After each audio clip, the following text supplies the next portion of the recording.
저희가 지금 2시간 녹음을 하고 다시 쉬는 시간을 가졌다가 다시 녹음을 시작했는데 시스의 복수 제작에 참여해 주셨던 지난번에도 몇 번 언급이 됐던 이상준 아티스트님 그분 이야기가 나와서 그걸 지금 계속 이어서 하고 있습니다. 예, 이상준님은 정말 거기서 일하는 아티스트들이 다 사실 전 세계 거의 뭐 최고급이라고 할 수 있는 분들이죠. 근데 제가 제 주관적인 느낌으로는 일단 기본적인 이 대생력, 스케치, 그림을 그려내는 능력이 그 중에서도 탑급이 아니셨나 생각이 들 정도로 정말 정말 이 감각이 뛰어난 분이었고, 그 아트 디파트먼트는 이제 저희는 와서 저희가 뭐 만든 장면들을 에디팅 베이에서 보곤 하지만은 아트 디파트 미술부가 만드는 거는 스케치한 것들 프린트하고 아니면 조각으로 만들어 가지고 루카스가 직접 와서 거기서 이거는 이렇게 바꾸고 요거는 좋고 이렇게 평가를 내리는데, 네네. 이 아트는 특히 도장을 찍어요. 도장을 찍으면은 도장이 2개인데 하나는 오케이, 하나는 fabulous라는 게 있어요. 이게 영어로 fabulous인데 이제 스페인어로 아마 fabuloso라고 하는 거겠죠. 네네네. fabuloso라는 약간 농담처럼 해서 루카스가 특히 마음에 드는 도장을 이게 아트에는 그걸 찍는데, 제가 알기로도 아티스트들이 이렇게 전체 하면서 그렇게 많이 안 받아요. 그게 그렇게 자주 찍지 않는 도장이거든요. 진짜 마음에 들었다 싶으면 이렇게 그걸 찍는데, 제가 알기로는 아마 제일 많이 받은 분이 이상준님이셨어요. 네. 그리고 원래 크리처 디자인 쪽을 했었는데 이분이 또 이렇게 의상 디자인, 뭐 캐릭터를 디자인을 하다 보면 의상도 맞춰서 해야 되잖아요. 네네. 상준형이 만드는, 이상준님이 만든 이 디자인하는 의상도 너무 마음에 들어가지고 나중에는 의상 디자인도 많이 맡기고, 결정적으로 그게 뭐냐면 조지 루카스가 에피소드 3에서 처음이자 마지막으로 카메오 출연을 하지 않습니까? 그쵸. 예, 파란 이렇게 얼굴에. 네네. 그 복장 디자인을 이상준님이 했어요. 와. 가장 모르겠어요. 그 선정 과정이 어떻게 된지는 제가 정확하게는 모르겠는데, 제가 생각하기로는 가장 이렇게 마음에 드는 의상을 많이 만들어낸 아티스트한테 맡겨지지 않았나. 그리고 또 한 가지 제가 놀랐던 게, 진짜 제 얘기보다는 역시 이상준님 얘기가 더 재밌었는데 그 의상 디자인을 하면은 실제로 그걸 의상으로 만들어내야 되는 분들이 있잖아요. 그렇죠. 네네. 그분이 이상준님 디자인에 대해서 코멘트를 했었어요. 그래서 대부분 보면 이렇게 판타지물이나 SF물의 의상들은 실제 현실 세계의 의상이 아니고 완전히 새롭게 상상해내진, 창조해낸 디자인이잖아요. 그래서 이거를 실제 의상으로 만드는데 상당히 어려움이 있대요. 왜냐면 이게 테일러 되기 좋은 형태가 아니기 때문에. 근데 이상준님 디자인은 그 중에서 이게 약간 모르겠어요. 그것도 아마 이분의 감각 중에 하나일지 모르겠는데, 실제 의상화 되었을 때 어떤 식으로 재단될 것인가에 대한 약간 고려가 있는 것 같다고. 왜냐하면 이 디자인은 의상으로 실제로 만들어내기가 가장 편한 디자인이었다고 이렇게 칭찬하더라고요. 그래서 분위기도 나고 실착도 가능한. 그렇죠. 그러니까 여러모로 정말 대단했어요. 그리고 뭐 크리처 디자인 할 때도 이 근육이나 어떤 이런 모습을 막 이렇게 그릴 때도 거의 이렇게 해부학적 수준에서 근육이 어떻게 붙어 있고 이런 거를 생각해 가면서 이렇게 그리더라고요. 맞아요. 네. 진짜 있는 동물처럼. 네, 그러니까요. 최근에 또 이상준님께서 그 넷플릭스 애니메이션 니모나 그걸 또 하셔가지고 저 재밌게 봤는데, 역시 이게 컨셉 아트가 아니라 진짜 사용된 아트라고 해도 손색이 없을 정도로 작업을 하셔가지고. 에피소드 2, 1 때는 이제 저 혼자 한국인이었는데 한국인이 한 분 더 있는 것도 좋았지만 특히 너무 활약을 하셔가지고 또 너무 좋았죠. 저도. 두 분이서 완전 활약을 많이 하셨죠. 그럼 이제 시스의 복수 이야기, 혹시 뭐 또 피날레 부분에서 오더 66 장면도 있는데 거기에 관련돼서도 뭐가 있을까요, 얘기가? 오더 66은 보자. 오더 66을 포함해서 이 클라이막스 장면을 몇 부분을 스티븐 스필버그가 프리뷰한 거 아시죠? 스필버그 감독이 하셨나요? 예예예. 이게 그때 스필버그 감독이 원래 톰 행스 주연 터미널을 촬영하기로 돼 있었는데 그게 네. 어떻게 지연이 돼가지고 여름 뭐 언제 좀 기간이 중간에 떴대요. 그래서 스필버그 한번 이제 놀러 왔었는데 와서는 그 이게 공식적으로는 그게 불가능한 게 왜냐면 조지 루카스가 감독협회를 탈퇴를 했고 혹시 아실지 모르겠지만 에피소드 5 때 왜 탈퇴를 했지 않습니까? 그래서 네.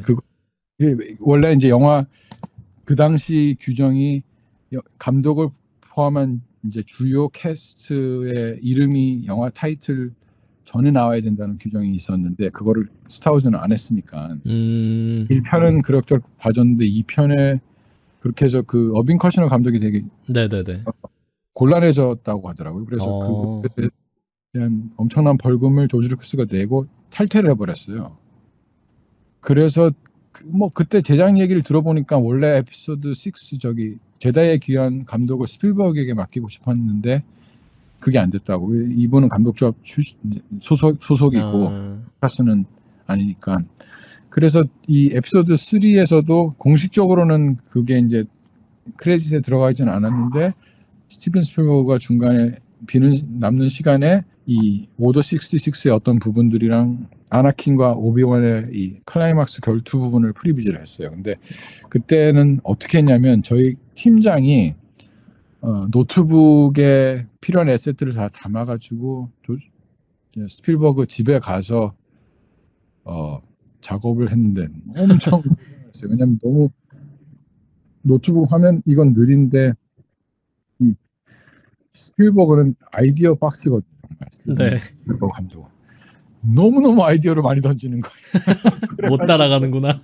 예, 정말 최소한으로 그냥 각도만 잡고 거의 스토리보드처럼 장면 이것만 잡고 이제 저희가 계속 그거를 발전시켜서 작업을 했죠. 그래서 그리버스 장군이 추격 그 모노사이클 같은 그거 타고 추격하는 거 오더 66의 몇몇 죽음의 장면들을 했는데 저는 그때 사실은 그게 좀 아쉬운 게 제 개인적으로는 스필버그 감독님이 연출했던 게 되게 제가 인상적인 장면이 있었거든요. 네.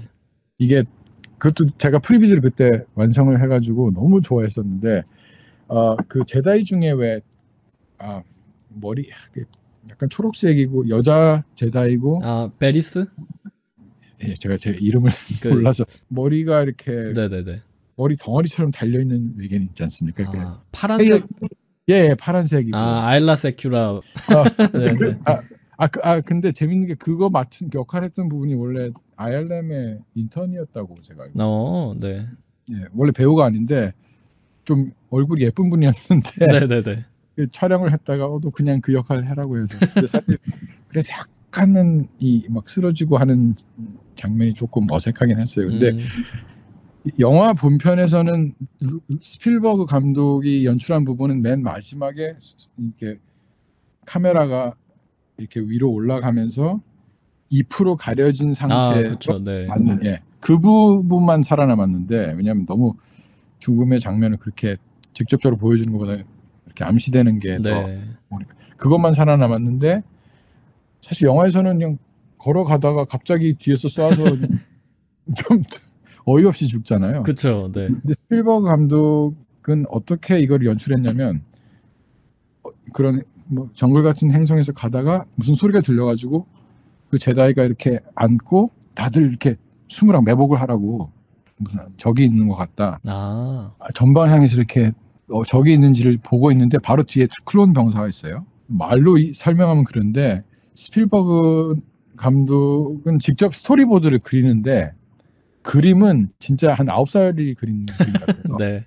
스틱 피겨처럼 너무너무 단순한데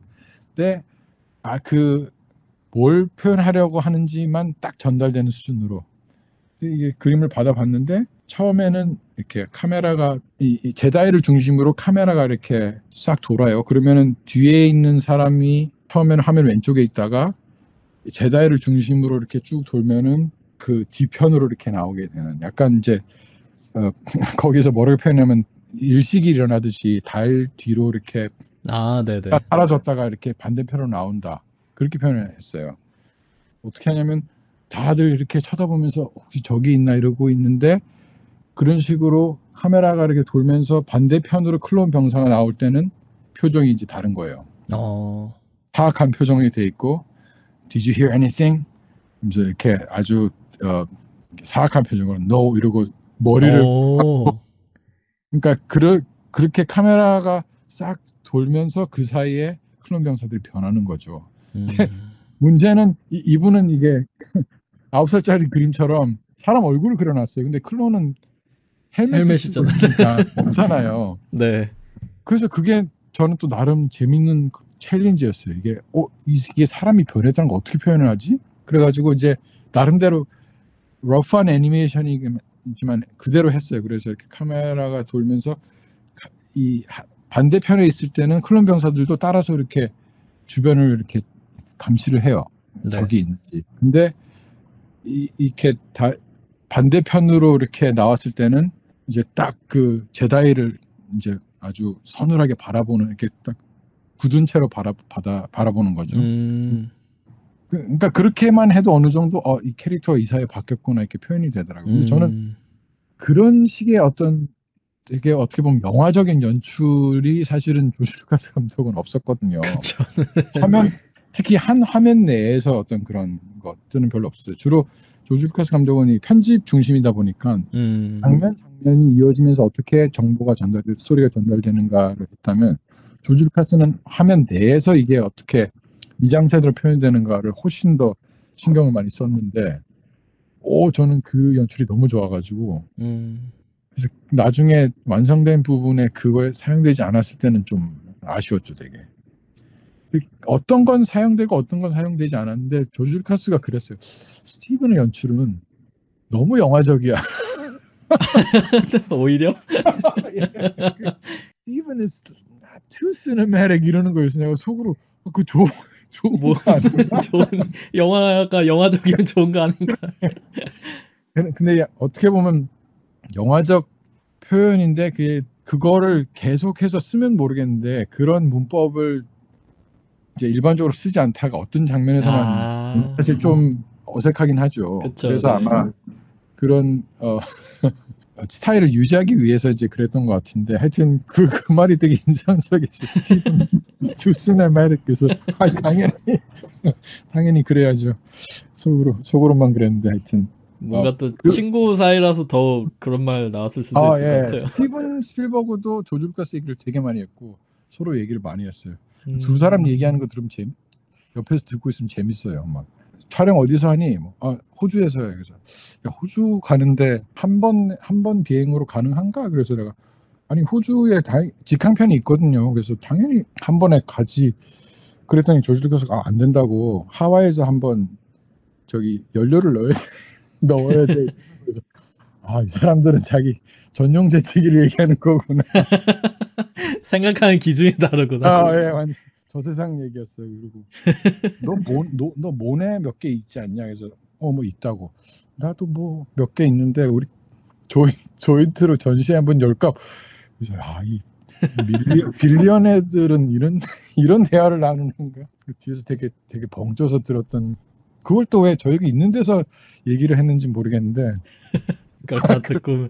그래서 저런 세계에 사는구나. 근데 스티븐 스필버그 감독은 정말 사교적이고 너무 친화적이었어요. 그래서 저는 사실 이 스타워즈 끝나고 우주전쟁 때 한 2주 정도 작업을 같이 했었는데 정말 이야기를 끊이지 않고 그 나중에 말씀을 드릴게요. 그때 스필버그 감독이 조금 관여를 해서 그러니까 결국은 스필버그 감독의 오리지널 아이디어가 다 끝까지 채택된 거는 몇몇 장면이 없거든요. 네네. 이번에 또 뭘 했냐면 그걸 했다. 요다하고 팔파틴하고 의회 거기서 싸우는 거. 네네네. 네, 그것도 일부분을 스필버그 감독이 연출을 했는데 이분이 워낙 그런 스필버그 루카스 표현으로 영화적인 연출을 좋아하니까 저희도 좀 필을 받아서 프리뷰를 할 때 약간 그런 식으로 했어요. 그래서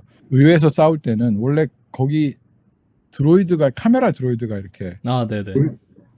이렇게 있잖아요.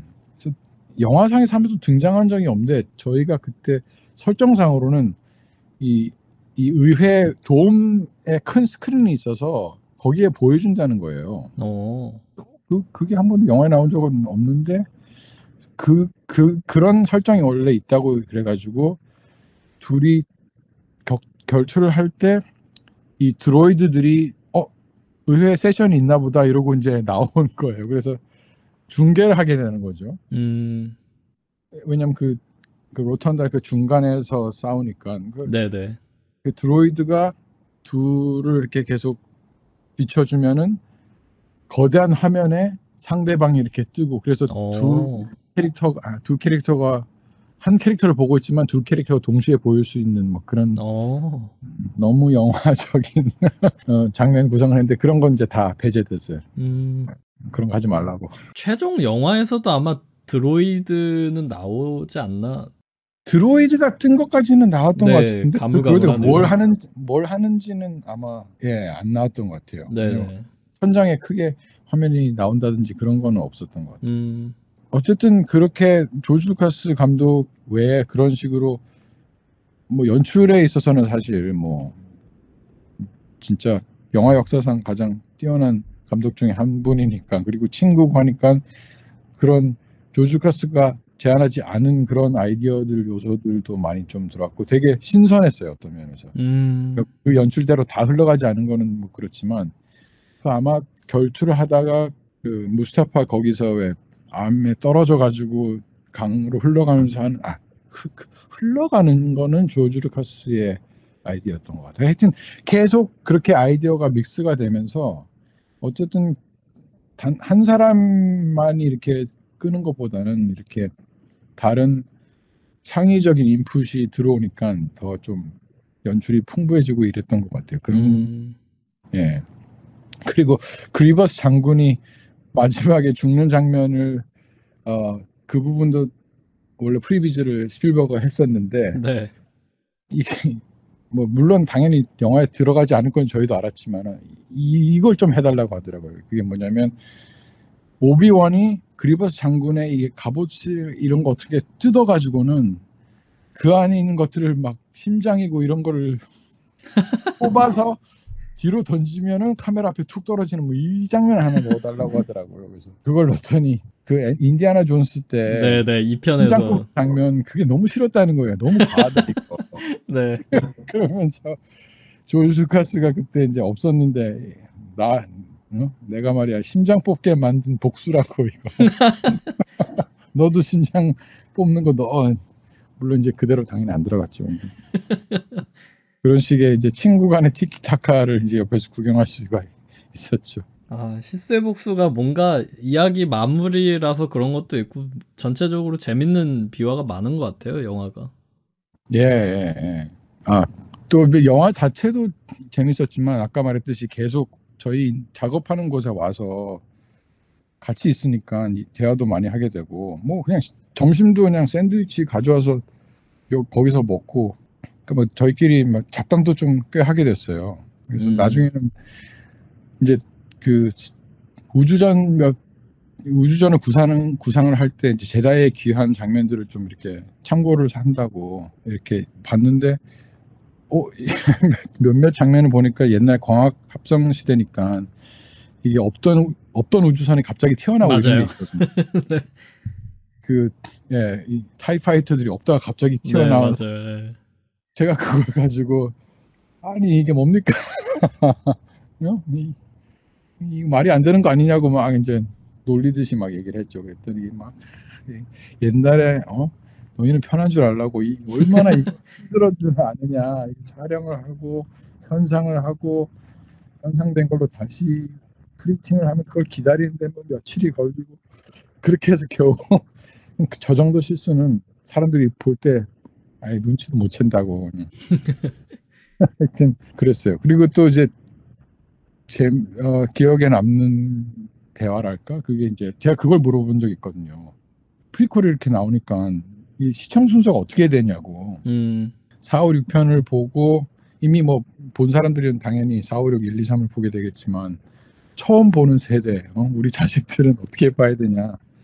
그랬더니 어떻게 보나 상관이 없다는 거예요. 그래서 왜 그러냐. 이게 특히 아나킨이 베이더인 걸 알면은 I am your father 그 부분이 사실은 그 반전이 사라지는 거 아니냐고 했더니 4, 5, 6, 1, 2, 3으로 보면은 I am your father가 반전이 되고 1, 2, 3은 아나킨이 베이더가 되는 걸 알기 때문에 이 순수했던 아이가 악당이 되는 어떤 그런 운명의 얘기가 되고 1, 2, 3, 4, 5, 6을 보게 되면 1, 2, 3에서 순수했던 아이가 마지막에 악당이 되는 것 자체가 그렇죠. 반전이 되고 4, 5, 6은 아들이 아버지와 맞서 싸워야 되는 어떤 숙명의 얘기가 된다. 이렇게 정리를 하더라고요. 그래서 되게 멋있다 그 정리. 그렇죠. 네.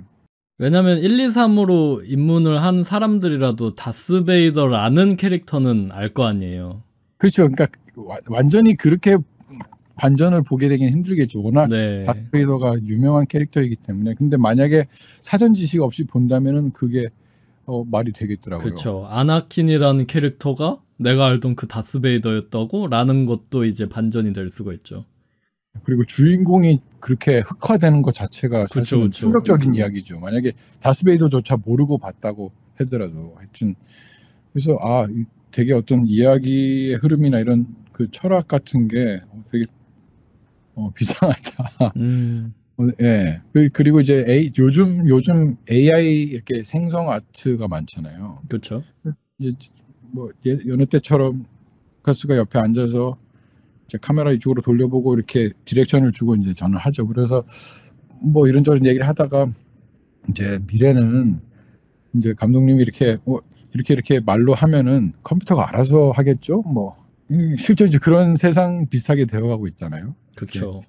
언어로 인풋을 하면은 그 그림을 그려내고 하는 시대가. 근데 그때 이제 조지 루카스가 이제 대답이 그러겠지. 그때쯤이면 너가 이제 지시를 내리고 있겠지. 그렇게 대답을 하더라고요. You'll be giving the direction. 그게 이제 저는 너도 디렉터가 될 거다. 이 뜻이 아니라 뭐라고 해야 되나. 이 창작의 어떤 원천은 어쨌든 사람이 해야 될 것이다. 그리고 이제 그런 소프트웨어든 툴이 생기면은 그거를 10분 활용해서 너가 하고 싶은 작업을 할 수 있을 것이다. 약간 이런 의미로 되게 받아들였어요. 그래서 그런 이제 소소한 대화들 그런 게 좀 기억이 나고 또 이제 스타워즈 덕후가 아니거든요. 조지 루카스가 제가 보기에는. 네, 저도 그런 것 같아요. 예, 뭐 잘 몰라요 뒷얘기 이런 거. 그리고 그 설정 이런 것도 잘 모르고 용어들도 자기 혼자만 독특하게 좀 발음을 하는 게 있어요. 이렇게. 뭐 라이트세이버인데 레이저 소드라고 계속 좀 부르고 나부 행성 대부분 다 나부 호스도요 호스 행성하는데 호스 이러고 뭐 내부 이러고 뭔가 달라요. 하여튼 스타워즈를 잘 모르는 사람인 것처럼 팬들은 사실 설정에 이런 걸 되게 막 파고 이렇게 나름 그런 걸 덕질을 하잖아요. 널드아웃을 하잖아요. 아마 그걸 누가 물어봤는지 아니면 이런 식이에요. 뭐 오비원이 나중에 에피소드 4에서 왜 R2하고 3PO를 못 알아보는 게 이상하잖아요, 사실. 그렇죠. 그러면 거기에 대한 대답은 없을 것 같은데 이러면은 조지 루카스는 그냥 뭐 오래됐으니까 뭐 기억이 안 나는 거지. 드로이드 다 비슷비슷하게 생겼고 뭐 듣고 보면은 말이 안 되는 건 아닌 것 같은데 좀 약간 싱겁달까요? 그렇죠. 막 뭐 깊은 우주에서 왜 소리가 나요 이러면은 뭐 날 수도 있지. 그런 식이에요. 그러니까 그런 거에 너무 세세하게 목매달지 말라고. 또 뭐 저기 스페셜 에디션 하면서 그리도가 먼저 한솔로를 썼는지 하여튼 동시에 쌌는지 그게 되게 지금 논쟁이었잖아요. 네네. 누가 이제 우리 저기 같이 일하는 동료가 그런 카툰을 재밌는 걸 발견해가지고 화면에 이제 배경화면을 쓰고 있었어요. 그게 뭐였냐면 그리도 친구들이 같은 종족들이 그 칸티나 밖에서 시위를 막 하고 있는 거예요. 그리도는 피해자다. 막 시위를 그리도가 먼저 쏘지 않았다. 그걸 보더니 그만 좀 하라고. 야, 내가 이 세계관을 만들어낸 사람인데, 내가 그냥 그러고 싶어서 하면 그런 거 누가 먼저 쏜 게 뭐 그렇게 중요하냐. 진짜 할 일도 없다. 약간 그런 식으로 농담 반 이렇게 좀 짜증을 내더라고요. 약간 질린 것 같은. 네. 그래서 그렇게 할 일이 없냐. 뭐 솔직히 속으로 아니 그런 열성 팬들이 스타워즈를 먹여 살리는 건데 그렇게 말을 했어야 되는데 차마 그 말은 못했고 나중에 제가 이제 교회를 다니니까 한번 그런 건 물어봤었어요. 혹시 Do you believe in God이라고. 네. 어쩌다가 그 얘기를 안 났는지 데이티 뭐 그런 거에 관련된 얘기가 나왔겠죠. 포스 얘기를 하다 그랬는지. 그래서 Do you believe in God 이랬더니 대답을 그냥 뭐 신앙이 중요하다라고 대답했나 뭐 그랬던 것 같아요. I think faith is important 그러더라고요. 그래서 근데 뭐 지금 교회들이 그거를 제대로 대변하고 있는 건 진리를 대변하는지는 잘 모르겠다. 그 대답을 한 걸로 봐서는 무신론자는 아닌 것 같아요. 네. 약간 뭐 믿음 그 자체가 중요한 거다. 약간 뭐 그런 뜻이었는지 모르겠는데 신이 없다고 생각하는 그런 얘기는 아니었고 아마 뭐 대부분 다 기독교 문화권에서 자랐으니까 어렸을 때는 교회도 다니고 했을 텐데 뭐 그 인상적이었어요. 그런 대답들이. 네. 사실 얼마 전에 인디아나 존스 5편 시사에 루카스가 오래간만에 공식 석상에 나왔던데 좀 건강하신지 약간 좀 걱정이 되더라고요.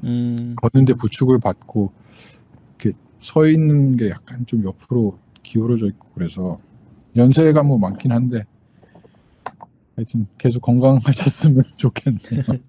그러면 이제 우주전쟁이랑 스피드레이서 등등 하시고 네. 로그원 스타워즈 스토리는 하셨는데 예. 시퀄 프로젝트에는 참여를 안 하셨던 건가요? 예. 제가 2012년에 7년째 이제 집에서 재택근무를 하니까 아무래도 이게 팀으로 같이 일할 때 또 이게 좀 다르잖아요. 사람들과의 대화를 하면서 뭐 배우기도 하고 아이디어도 생기고 이러는데 너무 집에서만 혼자 일하는 게 아무래도 이게 제 한계도 좀 스스로도 한계가 생기는 것 같고 해서 이사를 가기는 좀 힘들고 그래서 ILM에 제가 가서 일을 할 수 있을지 한번 타진을 해봤죠. 네. 근데 그때 마침 이제 컬린이라고 스피드 레이서의 일부분을 CG를 그때 ILM에서 했는데 제가 ILM 스피드 레이서 프리비즈를 할 때 같이 ILM 쪽에 와서 일을 했던 친구가 있어요. 그 친구하고 연결이 있어서 혹시 내가 ILM 가면 할 일이 있을까 이제 했는데 그때 마침 퍼시픽 림 작업을 하고 있었는데 원래 ILM은 프리비즈를 하진 않거든요. 네. 그래서 그 ILM에는 레이아웃 팀이 있는데 레이아웃은 이제 카메라를 배치를 하고 주로 매치 무빙을 많이 하고요. 이게 촬영을 해오면은 그 촬영된 카메라를 3D에 내서 다시 이제 재현하기 위해서 그거를 역계산을 해가지고 CG 카메라를 실제 카메라 똑같이 만들고 이제 그런 건 좀 더 기술적인 영역이죠. 근데 이 퍼시픽 림은 러프 레이아웃이라고 해서 사실 말하면 그 다른 말로 프리비즈인데 프리비즈를 ILM이 꽤 많이 하게 됐어요. 그래서 야 마침 잘 됐다. 우리가 지금 프리비즈를 하는데 레이아웃 팀은 원래 평소에 그런 작업은 안 하거든요. 레이아웃 팀이 그걸 하고 있는데 너가 와서 지금 한번 딱이라고. 그래서 2012년에 이제 ILM에 가서 일을 하게 됐죠. 사실 ILM에서 일하는 건 어릴 때부터 꿈이었거든요. 네, 그렇죠. 제가 그 특수효과의 메카잖아요. 예. 근데 어떻게 하다 보니까 루카스 필름에 가게 되고 ILM은 어쨌든 그리고 시각 효과보다는 프리비즈를 하게 되다 보니까 ILM하고는 좀 연이 안 닿았는데 2012년에 어떻게 그렇게 돼가지고 가서 이제 그 퍼시픽 림을 하고 그 일반적으로 그 레이아웃 팀이 하는 작업도 배워서 좀 하고 그렇게 해서 제가 2017년 나오기까지 이제 5년간 ILM에 있으면서 했는데 스타워즈 그때 시퀄을 가만히 있자. 디즈니에 팔린 게 2012년이었나요? 13년이었나? 정확히 모르겠어요. 12년이었던 것 같기도 하고. 네, 제가 들어가고 얼마 안 됐던 것 같긴 해요. 막 처음에 소문이 돌더니 그렇게 뉴스가 나고, 근데 어쨌든 그때 이제 시퀄은 프리비즈는 헤일런이 했어요. 만약에 제가 헤일런에 계속 남아 있었으면은 아마 하게 됐겠죠. 오히려 네. 네. 근데 그리고 이제 시퀄 깨어난 포스 작업을 했는데, 그 작업은 제가 직접적으로 할 일은 없었어요. 왜냐하면 제가 그 ILM에서 프리비즈 비슷하게 그런 게 필요했던 프로젝트들은 시퀄들은 아니었고 릭 베송 감독의 루시라든지 그런 영화들에서 어떻게 하다 보니까 ILM에서도 그런 프리뷰를 하게 돼가지고 꽤 많이 하게 됐고, 또 뭐 사실 근데 마블 영화도 몇 개 이름이 올라가 있긴 한데 그거는 프리뷰가 아니고 진짜 레이아웃 매치 무빙 이런 장면 이런 거를 하게 돼서 이름이 올라갔고, 그리고 그래서 막상 이제 안 하게 되고 새로운 영화가 나온다니까 저도 이제 아예 영화에 대해서 아무것도 모르고 싶은 거예요. 네. 모르고 보고 싶은 거예요. 그래서 제 옆자리에 있는 친구가 깨어난 포스의 그 악역이 뭐였죠? 그 죽은 카일로 렌 말고 2편에서 죽은 스노크를 하고 있길래 얘는 누구냐 스타워즈인 줄 모르고 너 알아도 되냐고. 그래서 뭘? 얘가 새 스타워즈의 악당이라서 말하지 마. 더 말하지 마. 그래가지고 포스는 진짜 개봉하기 전까지 전혀 제가 피해 다니면서 그렇게 봤어요. 스포일러 피하기 제일 힘든 위치에서. 네, 진짜 열심히 피해 다니고 뭐 엑스윙이라든지 새로운 아트들은 이제 미리 봤죠. 근데 스토리는 최대한 피했고, 그리고 이제 영화 개봉 3일 전에 그 직원 시사를 먼저 해줘가지고 이제 조금 일찍 봤는데, 우리 아이들은 이제 다른 아이들보다 스타워즈 일찍 본다고 막 신나서 이제 보고, 그리고는 에피소드 그다음 8편을 할 때쯤이 8편이 몇 년도에 나왔죠? 8편이 17년도였어요. 그렇죠. 그러니까 그게 제가 나오기 좀 전이었는데, 그것도 똑같이 이제 프리뷰는 외부에서 해왔기 때문에 제가 하지는 않았고, 그게 로그원 이후에 나왔나요? 아니면 깨어난 포스 다음이 로그원 다음이 저거였을 거예요. 맞아, 그랬던 것 같아요. 그래서 제가 로그원을 하게 됐구나. 그래서 로그원을 어떻게 하게 됐냐면, 로그원도 프리뷰는 외부에서 했어요. 그때 서드 플로어에서 했는데, 뭐 좀 아시겠지만 그 마지막 세 번째 챕터에서는 제 촬영도 많고 변화가 많았잖아요. 그러면서 이제 우주전도 아마 변화가 꽤 있었나 봐요. 그래서 뭐 그전 내용이 어땠는지 저는 잘 모르는데, 그 당시에 제가 원래는 엑스랩이라고 ILM에서 이런 VR이나 이런 그 새로운 미디어를 하는 그 부서로 가서 일을 하기로 돼 있었는데, 그래서 자리도 거기로 옮겼는데 로그원의 작업이 필요하다고, 그래서 그때 헬 히컬이라고 ILM 애니메이션 슈퍼바이저가 이제 그 장면을 그 스타 디스트로이어 2대가 충돌하는 장면을 이제 얘기를 했어요. 그 부분이 프리비즈가 필요하다. 네네. 그래서 그게 존 놀이라고 혹시 네, 알아요. 예, 그 ILM의 뭐 중요한 사람이고, 포토샵을 젊을 때 만들어 자기 형하고 이제 만든 사람이고, 뭐 CG 역사에도 되게 중요한 인물인데, 그분이 왜 로그원의 아이디어를 했잖아요. 그 이야기 초안을. 네네. 근데 아마 거기서 이제 CG 슈퍼바이저만 하고 이야기는 더 이상 관여를 하진 않았는데, 그런 식으로 이제 새로운 액션 아이디어는 계속 냈나 봐요. 그래서 스타 디스토리오 2대가 충돌하고 그렇게 해서 이제 파괴되는 장면을 지금 프리비즈를 해야 된다. 그래서 그 부분을 하게 됐죠. 그리고 나중에 아마 그렇게 파괴된 것 중에 한 대가 이 보호막을 하면서 하는 그런 아이디어들도 우선 충돌 아이디어가 먼저 생기고 이렇게 자꾸 유기적으로 자랐던 것 같아요. 그게 어떻게 보면 원래 계획대로 안 된 거긴 한데 그래서 좀 급하게 새로 아이디어를 내면서 스토리를 고쳤는데 그렇게 된 거 치고는 되게 저는 이야기가 잘 나왔던 것 같아요. 왜냐면 그냥 그 둘이 충돌해서 파괴된다 이걸로만 끝나면 그냥 그거로 끝인데 그거 자체가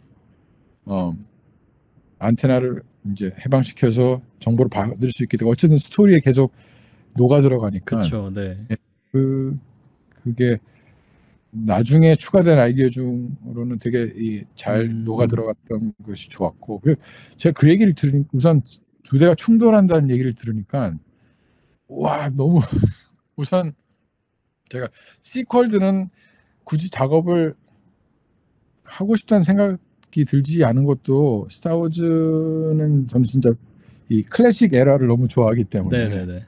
새로운 작품은 굳이 안 해도 뭐 그렇게 아쉽지 않았거든요. 그리고 제 솔직히 말로는 엑스윙이 또 나오는 게 좀 그랬어요. 그쵸. 30년 타이파이터도 똑같이 나오고. 네, 너무 그대로 나오고 하니까 뭐 좀 새롭게 하지. 그리고 사실 영화 자체로는 매끈하게 재밌었는데 너무 에피소드 4의 내용과 비슷하고. 그쵸. 예. 그래서 시퀄은 좀 약간 전반적으로 아쉬움이 있었어요.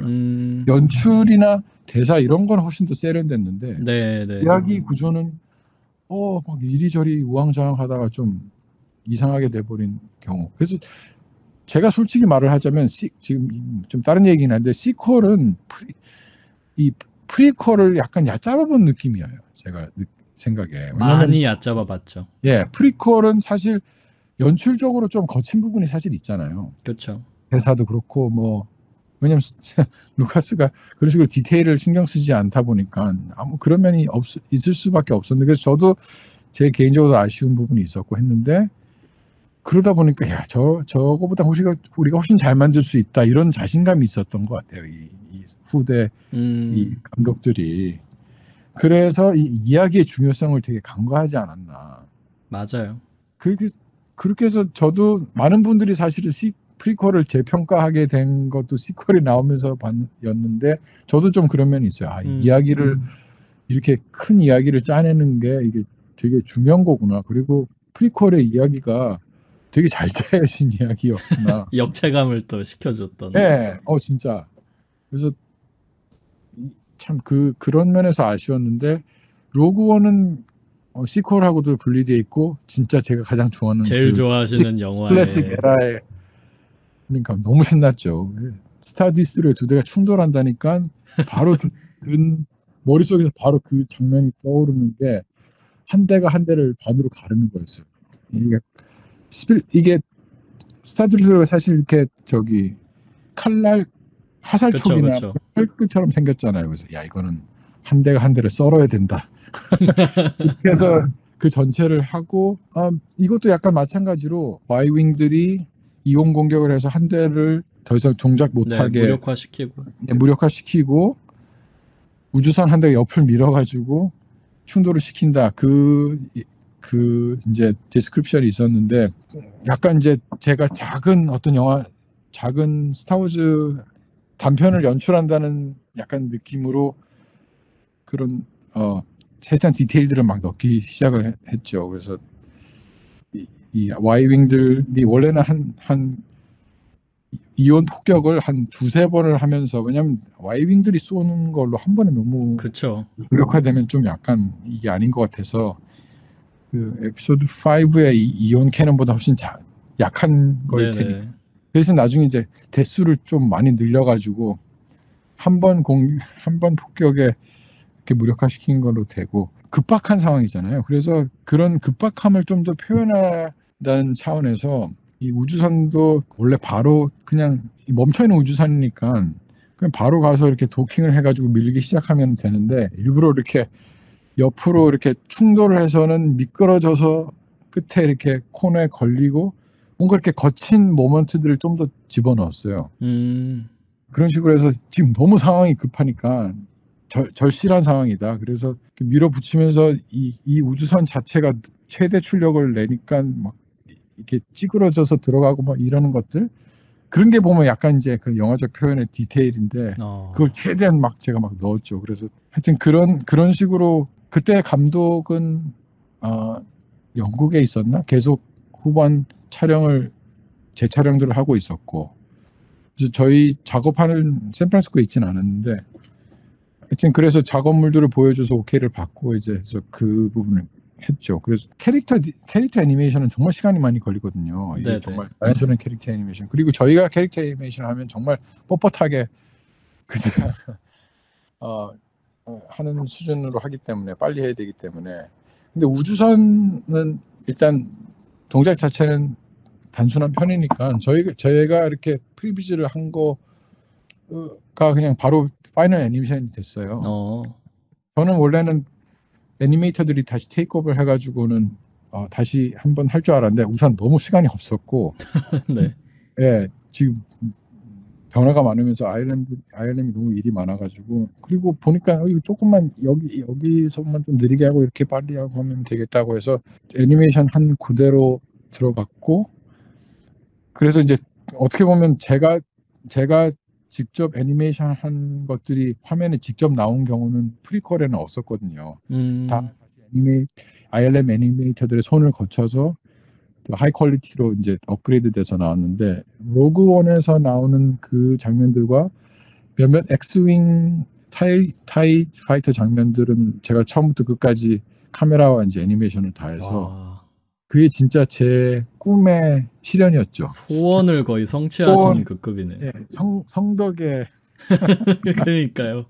그래서 저도 지금 가장 기분 좋게 다시 추억할 수 있는 건 로그였던 것 같아요. 그래서 3부에 그렇게 막 뭐 문제가 생겼는지 하여튼 어쨌든 재촬영하고 이야기가 바뀌고 했던 거가 너무 저는 고맙죠. 그 덕분에 오히려 좋았다. ILM에서 제가 사전 시각화를 그렇게 할 수가 있었고 약간 로그원이 또 그리고 좋았던 게 클래식 3부작 이야기인데 그 말씀하셨던 디테일들 같은 게 프리퀄 3부작처럼 좀 굉장히 오밀조밀하게 들어간 게 많잖아요. 아까 그 충돌 장면도 말씀하셨듯이 단순히 우주선이 박는 게 아니라 박으니까 그 함체가 우그러 들어가고 그런 디테일들이 눈에 보였잖아요. 그래서 그렇죠. 그런 점들이 더 영화를 더 완벽하게 만들었던 게 아닌가. 그리고 이게 바로 에피소드 4과 이어지니까 에피소드 그 새로운 희망의 미니어처 우주선들과 이질감이 없어야 되니까 아일랜드 그걸 되게 이제 신경을 더 많이 썼죠. 그래서 사실 뭐 똑같아 보이진 않죠. 아무래도 에피소드 4는 훨씬 더 옛날 영화이고 자세히 보면은 모형인 것도 뭐 티가 나기도 하고요. 근데 아주 이렇게 일부러 보려고 해서 보면은 그렇지만 어쨌든 그 바로 이어진다는 부분에서는 아일랜드 되게 우주전을 잘한 것 같아요. 그때 사실 CG 캐릭터는 아직도 되게 과도기였고 해서 근데 그 당대에 할 수 있는 수준으로는 아마 진짜 최고로 한 것 같아요. 특히 탈키는 저는 꽤 괜찮았던 것 같아요. 어떤 몇몇 장면 조금 이상하다는 건 있었지만 아까 그 팟캐스트 초반에 말씀하신 것처럼 얼굴은 사람들이 조금만 잘못돼도 바로 알아차리잖아요. 그러니까요. 근데 저는 로건에서 타킨이 처음 뒷모습으로 등장하잖아요. 그래서 저는 타킨이 뒤를 돌 줄을 몰랐어요. 얼굴을 보여줄 줄 몰랐는데 그 이후로도 얼굴을 보여주고 대화를 하는데도 어떻게 저렇게 피터 쿠싱을 진짜 한 것처럼 저렇게 해놨지? 라고 처음에는 그렇게 느껴지더라고요. 로그원이 그때 아카데미 아마 시각효과상도 올라가긴 했을 텐데 받지는 못했던 걸로 기억을 하고 근데 어쨌든 가장 로그원은 정말 밀레니엄 팰콘 빼고는 클래식의 좋아하는 우주선들을 다 건드렸죠. 그렇죠. 그럼 로그원 이후로도 뭐 한솔로 스타워즈 스토리랑 그 베이더 임모털이라는 작품도 작업에 관여는 하셨는데 또 거기는 정말 엑스랩에서 사실 그 베이더 이모털을 했고 엑스랩에서 뭘 했냐면 그것과 지금 디즈니랜드의 스머글러스 런이라고 아, 네네. 밀레니엄 팔콘 라이드 그게 있잖아요. 네네. 그거를 엑스랩에서 이제 그 당시 기획 초기 단계였죠. 그래서 이제 언리얼 엔진으로 베이더가 타는 그 무스타파 그 캐슬인가요? 거기 네, 무스타파. 예, 그런 거 이제 처음 환경을 세팅하고 뭐 곡을 쓰고 그 안을 가서 보고 이제 그런 걸 했는데 제가 나오기 조금 전이었기 때문에 거기는 제가 직접적으로 관여를 한 건 별로 없었는데 그거는 좀 재밌었던 게 이 VR은 보는 사람 자체가 카메라잖아요. 그렇죠. 그 카메라를 주로 연출을 하는 프리뷰즈가 할 일이 없는 거예요. 할 일이 없다기보다 좀 되게 다른 접근이 되는 거예요. 네네. 그리고 VR은 내가 진짜 그 현장에 있는 거기 때문에 영화처럼 컷이 갑자기 생기면 이상해요. 왜냐면 내가 갑자기 순간이동을 한 거예요. 그러니까 영화 컷이라는 게 사실은 생각해보면 되게 부자연스러운 거거든요. 현실에는 없는 일이니까. 그 버드맨이라고 하는 그 영화 혹시 보셨는지 모르겠는데 네네네. 처음부터 끝까지 한 컷으로 계속 이어지잖아요. 물론 그러다가 마지막에 컷들을 이렇게 좀 편집된 부분이 있죠. 그걸 봐도 느끼지만 와, 이게 영화 컷이라는 거는 우리가 이미 이제 익숙해진 영화 문법이기 때문에 이렇게 받아들여지지만 인간적으로 자연스러운 게 아닌데 이 VR은 사실 그거를 해내야 되는 것이기 때문에 그럼 카메라를 이 뷰어를 어느 장소에 둘 것인가 이제 그런 식으로 좀 고민을 하고 근데 좀 다른 차원의 다른 어떤 측면의 프리뷰즈 고민이었죠. 근데 그거를 제가 끝까지 못하고 나온 건 좀 아쉽기는 한데 어차피 제가 연출적으로 관여를 할 수 있는 부분은 별로 많이 없었기 때문에 그것과 이제 스머글러스 런 그 밀레니엄 팔콘 라이드는 그것도 이제 프리뷰즈를 했었는데 지금 디즈니랜드에 있는 것과는 좀 스토리는 다르고요. 아마 그때는 클래식 에라가 배경이었고 혹시 디즈니랜드에서 보셨나요? 네, 그때 작년인가 가서 한번 타봤어요. 그러셨구나. 그때 오신 거 알았으면 그러게요. 저도 사실 올해 처음 가봤어요. 되게 잘해놓지 않았어요 거기? 예. 그 갤럭시스 에즈는 되게 저도 마음에 들더라고요.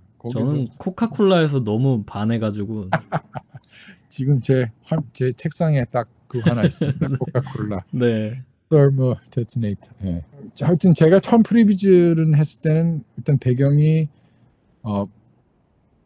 클래식 환경에서 타투인에서 시작하고 뭐 엑스탱들을 쫓아가는데 하여튼 뭐 그런 내용이었고 원래는 이게 중간에 어느 쪽으로 날아가느냐에 따라서 이야기가 두 개 버전으로 갈라지고 뭐 좀 왜냐면 이게 실시간 그래픽으로 구현하는 라이드이기 때문에 그런 게 가능하다고 해서 이제 좀 더 뭐라고 해야 되나 야심이 컸던 프로젝트였는데 완성작은 이제 이야기 스토리라인이 갈라지진 않고 대신 이제 타는 사람들이 얼마나 잘 맞추느냐 뭐 덜 충돌을 하느냐에 따라서 점수가 높아지고 이제 그런 정도의 인터랙티브로 바뀌었죠.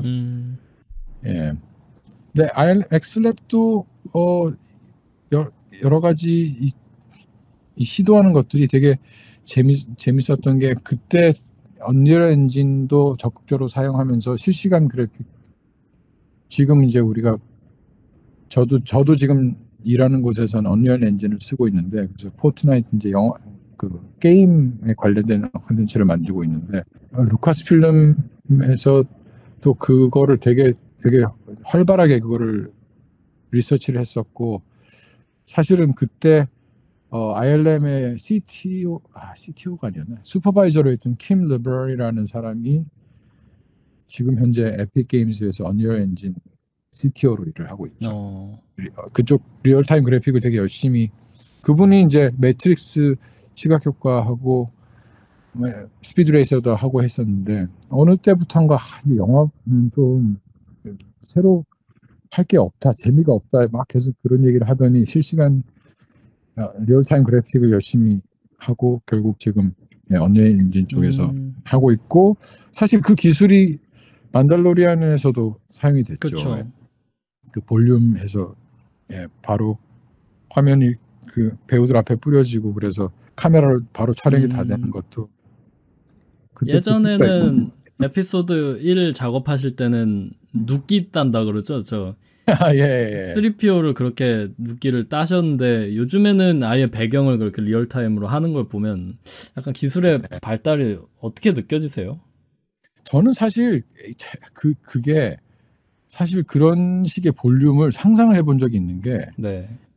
에피소드 2 때가 그 지오노시스 전투를 하는데 모든 걸 다 블루 스크린에서 찍으니까 아무리 합성을 훌륭하게 해도 어딘가 어색한 거예요. 그쵸. 네. 왜냐면 배우들이 있는 조명 조건인과 이 표현하라고 하는 환경의 조명이 너무 다르기 때문에 야외 같지도 않고 그래서 그때 막 야 우리가 이거를 그때 이제 LCD 모니터들을 쓰기 시작했거든요. LCD를 한 수십 개를 이렇게 달아가지고 하늘이랑 이거를 이 환경에 맞춰서 조명을 하면 조금 낫지 않을까 농담처럼 막 그런 얘기를 했었어요. 근데 지금 생각해도 가장 지금 그런 볼륨이나 이런 게 중요한 게 배우들의 조명 배경까지만 해도 배경도 뭐 찍으면서 바로 배경을 할 수 있으면 좋긴 하겠지만 그거는 그린 스크린으로 찍어서 바꿔도 크게 상관이 없는데 그 배우들이나 물체들이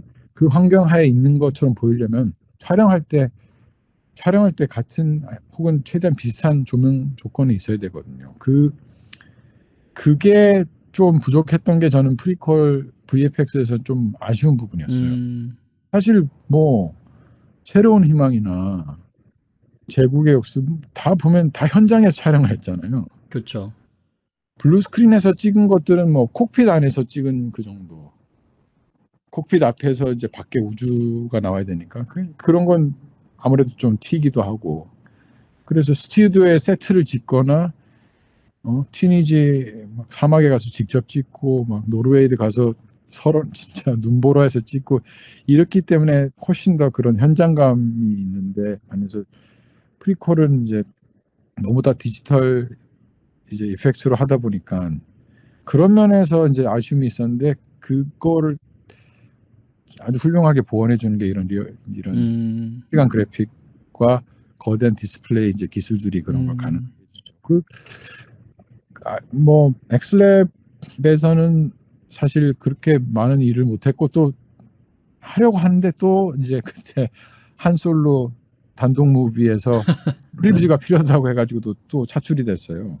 사실 엑스랩 오피스에 앉아 있으면서 엑스랩 작업보다는 로그온과 이 한솔로를 더 많이 한 것 같은데 한솔로는 그때는 아직 그 론 하워드 감독으로 교체되기 전에 그 필 롤드 감독과 그 듀오 팀이 하던 때였는데 제가 했던 부분은 그 캐슬런에서 중력 그 우물 그 블랙홀에 들어가기 직전에 이제 탈출하는 그 시퀀스를 프리뷰를 했는데 조금 많이 달라졌어요. 제가 했던 그래요? 제가 하고 나서 왜냐면 감독이 바뀌었고 훨씬 더 짧아졌고 그때는 결국 이제 중력 우물을 벗어나야 되는데 아마 우물들이 여러 개가 있어서 가까스로 벗어나고 근데 끝에 겨우 맞춰서 광속으로 이렇게 탈출하는 그거는 같았고 제가 프리뷰 했던 장면이 하나나 둘 정도 제가 기억하는 장면이 있는 것 같은데 뭐 어쨌든 공식적으로 제가 밀레니엄 팔콘을 프리뷰를 했으니까 일단 클래식 우주선을 건드려는 봤다 속으로 이제 위안을 하고 로그원에서 유일하게 못 만져본 우주선을 딱 한솔로에서 마무리로 만지시면서 완전히 다 하셨네요. 그러면 고스트도 사실은 건드렸어요. 그 고스트를 로그원에서요? 로그원에서 아마 배경에 들어가는 거 아마 그 레더스 장군이 뭐 지시를 내리는데 에서 이렇게 한 대 지나가나 거기를 넣으라고 해가지고 넣었죠. 근데 제가 말했듯이 그 애니메이션 시리즈를 안 봐가지고 우주선 뭔지 잘 몰랐는데 이거 좀 누른다 그래서 이러고 근데 어쨌든 그래서 고스트랑 해머헤드 또 애니메이션을 직접 해본 셈이 되네요. 그러면 요즘에 최근에는 이제 스타워즈 작품을 더 이상 작업은 안 하시지만 그래도 이제 네이버 스타워즈 카페에서도 활동을 하시고 예. 스타워즈 다른 작품들도 챙겨보시고 하면서 현재도 스타워즈를 많이 사랑하시잖아요. 그러니까요. 이게 오히려 그걸 떠나고 나서 좀 더 다시 옛날처럼 덕질을 할 수가 있는 것 같아요. 그러니까 한동안은 너무 이제 스타워즈 좀 지겹기도 하고 그냥 환상도 좀 깨진 면도 있고 이래서 네. 그래 한때 좋아했지 이랬다가 로그온 하면서 좀 다시 덕심이 살아난 것도 있고 그리고 지금도 스타워즈를 아예 안 건드리는 건 아닌데 왜냐면 제가 지금 포트나이트라는 그 게임 최근에 뭐 콘텐츠를 하니까 네. 거기도 가끔씩 스타워즈 캐릭터들이 왜 추가되잖아요. 네네. 스킨으로 그걸 하면 또 스타워즈 캐릭터를 한두 번씩 이 카메라 작업을 하는 경우가 없진 않는데 예. 근데 어쨌든 요즘은 저는 스타워즈 프라모델들도 막 열심히 만들고 프라모델을 만들려고 근데 기왕이면 좀 더 정확하게 만들고 싶다 이래서 영화 장면들을 하나씩 캡처하면서 더 오히려 보면 덕질을 하고 있습니다. 그러니까 약간 직업이 아니게 되니까 좀 더 편하게 즐기시는 것 같아요. 네, 바로 그거예요. 그리고 그러고 보니까 야 내가 스타워즈에 대해서 되게 모르는구나 알게 됐어요. 이 게시판에서도 뭐 보편님도 그렇고 그렇게 잘하는 분들도 많고 하니까 오 진짜 그런 뭐 레전드 세계관이랄까? 네네. 뭐 코믹북, 애니메이션 이런 쪽을 전혀 안 보다 보니까 너무 저는 이제 모르는 부분이 많은 거죠.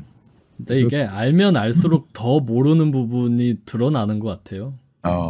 그러면은 이제 거의 저희가 3시간 반을 말씀을 나눴는데 이제 마지막 질문을 드릴 때가 온 것 같아요.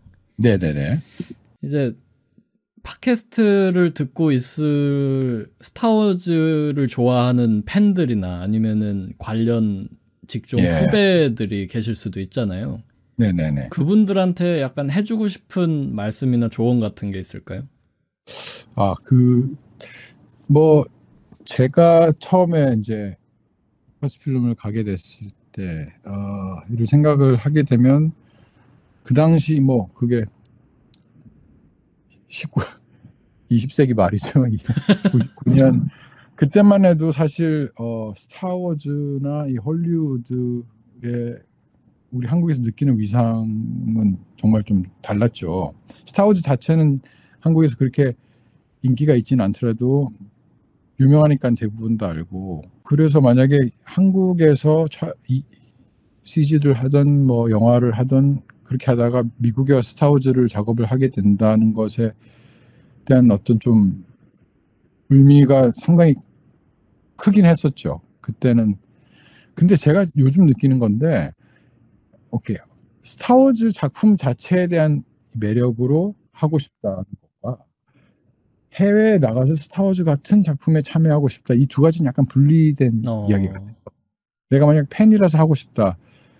뭐 그렇게 하면은 저는 기회는 여전히 뭐 저 때도 있었고 그 이외에도 저기 애니메이션 시리즈에 참여하신 또 한국 아티스트들도 계시고 계속 있는데 해외 진출이라는 것 자체의 의미는 예전하고 좀 달라졌다는 생각이 많이 들어요. 그걸 사실 가장 많이 느끼게 했던 게 최근에 봤던 어둠의 머리를 뵐 수 있다면? 그렇죠. 네. 네. 그분들 이제 인터뷰를 하신다길래 저도 그 편을 챙겨서 봤거든요. 네네. 근데 야, 이 뭐 다른 걸 작품 자체도 너무 훌륭하고 재밌게 잘 만들었지만 야, 루카스 필름이 한국의 크리에이터들을 찾아서 스타워즈 콘텐츠를 만들어 달라는 거에게 이게 오늘날의 현실이구나. 좀 그 자체가 너무 뭐 벅차기도 하고 이게 참 세상이 많이 바뀌었다는 생각도 들고 그래서 야 헐리우드는 막 프리미어 리그고 그래서 해외로 나가서 일을 하면은 훨씬 좋고 그런 거에 대한 환상이 조금 없어도 되지 않을까라는 생각은 저는 들어요. 미국에서도 CG 작업자들의 이 뭐라고 초월할까 이런 게 그렇게 녹록지는 않거든요. 그렇죠. 작업량이 많고 노조 결성도 안 돼 있어서 사실 지금 미국 지금식 기준으로 미국은 배우들하고 작가 조합이 파업을 하고 있는데 이 시각 효과 업계는 사실 파업을 해서도 몇 번을 했어야 될 만큼 정말 좀 힘든 업계인데 노조 결성도 안 됐고 한 번도 못 했어요. 사실 제일 마음 아픈 얘가 2013년 오스카 시각 효과상을 라이프 오브 파이를 받았거든요. 이안 감독이. 그것도 제가 포스트 비즈로 참여를 하긴 했었는데 그때 시각 효과를 리드맨 휴즈라는 진짜 유서 깊은 업체가 있었어요. 그 회사는 이제 주로 디지털 크리처나 동물들로 예전부터 잘해가지고 베이브, 꼬마돼지 베이브 이런 효과상을 받고 했는데 거기서도 뭐 CG 호랑이를 너무 열심히 잘 해가지고 받았는데 리드맨 휴즈는 그 다음 작품을 못 해가지고 결국 도산을 했어요. 그리고 오스카 시상 그해 오스카 시상식 밖에서는 리드맨 휴즈 자기 회사는 이제 망하기 직전인데 나가서 오스카상을 받고 아티스트들이 밖에서 피켓 시위를 하고 막 그랬다고요. 너무 이게 업계 관행이 안 좋고 제살 깎아먹기처럼 이렇게 과도 경쟁을 시키고 어떻게 보면 가격 후려치기처럼 이번에 이 가격에 맞춰서 해주면 다음 프로젝트를 우리가 주겠다 이런 식으로 이게 좀 건강하지 않은 업계긴 해요. CG 업계로만 생각하면 뭐 한국도 그렇고 사실 어디나 사실 힘들긴 한데 그런 측면에서 해외 진출은 저는 환상과 좀 현실을 구분할 필요가 있다고 생각이 들고 그럼에도 불구하고 내가 어떤 특정 영화든지 프랜차이즈든지 감독과 일을 하고 싶다. 그러면 저는 어느 때보다 좀 기회는 더 많을 수 있다고 생각되는 게 예전에는 뭐 아까 일부에서도 얘기했지만 뭐 VHS 테이프로 제 데모를 만들어서 우편으로 보내가지고 그렇게 해서 이게 누가 보게 될지 안 될지 그렇게 자기가 어떤 실력을 가지고 있다 이런 거를 보여주기가 힘들었는데 요즘은 유튜브든 뭐 비미어든 자기 데모를 보여줄 수 있는 통로도 너무 많고 그렇죠. 그런 면에서 열심히 준비했고 재능이 있고 하면은 아티스트로서 이렇게 해외 진출할 수 있는 어떤 경로들은 더 많지 않나. 뭐 그게 항상 쉬운 건 아니에요. 왜냐하면 그 비자 문제도 있고 그리고 아무래도 비용이 더 많이 들기 때문에 같은 가격이면 현지에 있는 사람들을 쓰겠지만 그럼에도 불구하고 이 사람은 정말 데려와서 좀 우리 작업에 참여를 시켜야 되겠다. 그렇게 준비되어 있는 상태라면은 기회는 훨씬 더 많다는 생각이 들고 또 한국의 CG 수준도 뭐 너무 요즘 훌륭하기 때문에 아무래도 뭐 오히려 지금 미국 CG 업계가 한국 CG 때문에 힘들어질 수도 있지 않을까 걱정이 있죠. 왜냐면 뭐 저기 그 넷플릭스에서 나왔던 한국 SF 영화 그거 있잖아요. 승리호? 승리호 맞아. 승리호 CG를 아마 버짓을 듣고 사람들이 깜짝 놀랐던 그게 아마 술렁술렁했던 것 같아요. 뭐 그게 한국에서 너무 이렇게 아티스트 초우의 문제인지 아니면 한국의 기술력이 뛰어나서인 건지는 저는 잘 모르겠습니다만 어쨌든 디지털 효과가 될수록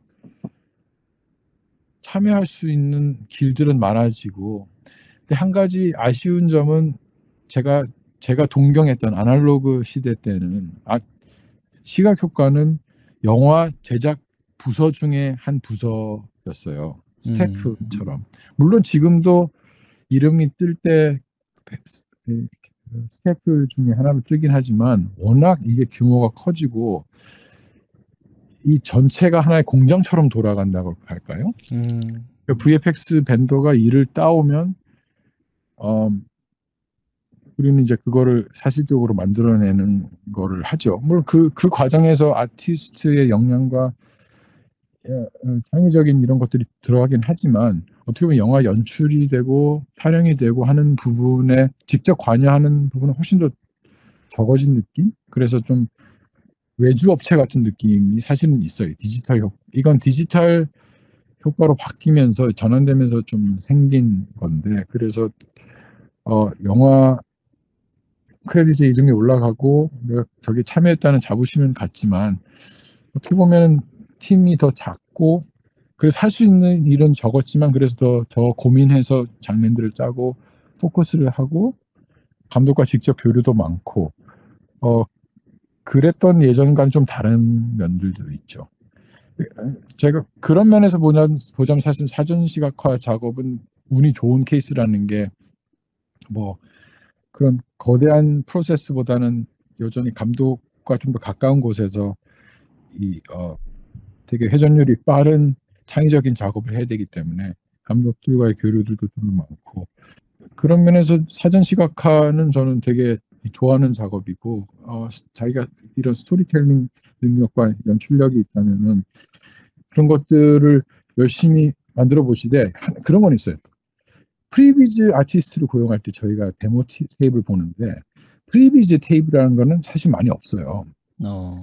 요즘 같은 경우는 이제 프리비즈가 많아졌기 때문에 다른 예전 영화들에 참여했던 걸 데모로 내기는 하는데 많은 경우 CG 이 능력 자체를 보여주는 데모를 보게 되거든요.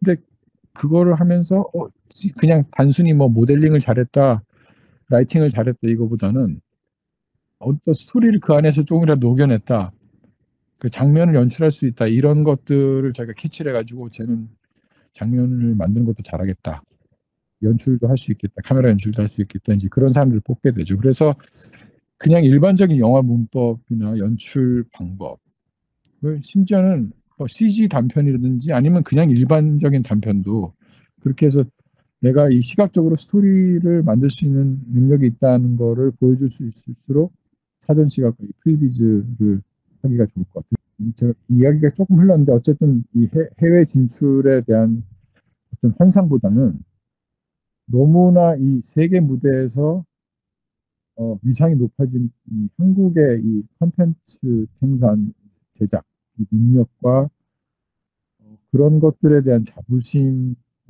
제 자부심이기도 한데 그런 것들을 생각하고 저는 진짜 그래서 이 스타워즈 팬으로서 루카스 필름이 한국 크리에이터를 찾아서 일을 맡기고 뭔가 만들어냈다는 것을 되게 좀 이렇게 되새겨서 생각했으면 좋겠다는 생각이 들어요. 내가 크리에이션에 관심이 있고 컨텐츠 제작에 관심이 있다면 저희가 일을 했을 때와 되게 많이 달라졌고 그래서 뭐 누구 사람을 알아서 이렇게 연결이 되고 이런 거 뭐 그런 것도 사실은 중요하겠지만 그거를 좀 넘어선 차원으로 우리가 만드는 것들이 이게 내가 이 정도 만들었는데 해외 막 헐리우드 본진에 나갈 수 있을까요? 이런 생각보다는 야 이 정도면 야 나 이 정도 하는데 말이지 당신들 나 필요하지 않아? 이런 태도 마인드를 가지는 것도 충분히 그럴 때가 되었다는 생각이 들어요. 자신감을 좀 더 어필하고 가질 필요가 있다.